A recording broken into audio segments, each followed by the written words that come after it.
স্বরাষ্ট্রমন্ত্রী অত্যন্ত ন্যাক্কারজনকভাবে একটা কথা বলেছেন, আমি তীব্র প্রতিবাদ জানাই, ঘৃণা প্রকাশ করি যখন তিনি বলেন ওটা পড়তে তারই নাকি 3.5 ঘন্টা লাগছে। এবং তিনি সংশয় প্রকাশ করেছেন যে ভোটাররা এটা দেখে ভোট দিয়েছেন নাকি না দেখে ভোট দিয়েছেন। আমি স্বরাষ্ট্রমন্ত্রী মহোদয়ের কাছে জানতে চাই, আপনার 3.5 ঘন্টা যদি রিডিং পড়তে সময় লাগে, তাহলে আপনাকে আরও বেশি পড়াশোনা করে তারপর শিলং থেকে বাংলাদেশে আসা উচিত ছিল।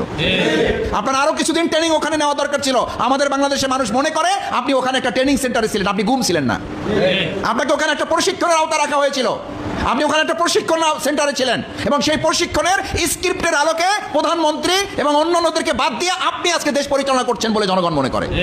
জুলাই সনদের ভিত্তিতে আজকে যে নতুন বাংলাদেশ বিনির্মাণ হওয়ার কথা আমরা অত্যন্ত বিস্ময়ের সাথে লক্ষ্য করছি।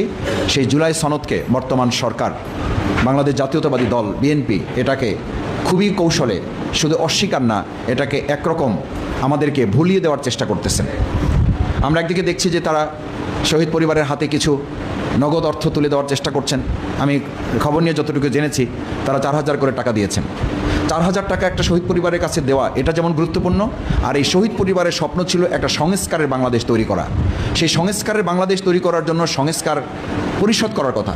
আমরা খুবই দুর্ভাগ্যের সাথে বলি যে যখন 12 তারিখের পর 17 তারিখ শপথ নেওয়ার কথা, সেই শপথে আমাদের সামনে তখনকার সংসদে 2টো শপথের কাগজ আমাদেরকেও দেওয়া হয়েছে, বিএনপিকেও দেওয়া হয়েছে। এটা আমি আপনাদেরকে বলছি, আপনাদের মাথায় রাখতে হবে।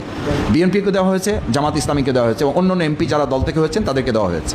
কিন্তু আমরা অত্যন্ত বিস্ময়ের সাথে লক্ষ্য করলাম যে বাংলাদেশ জামাত ইসলামী 11 দলীয় জোটের আমাদের যে 77 জন সংসদ সদস্য ছিলেন, তারা আমরা একই সাথে সংসদ সদস্যের শপথও নিয়েছি, আমরা একই সাথে সংস্কার পরিষদেরও আমরা শপথ গ্রহণ করেছি।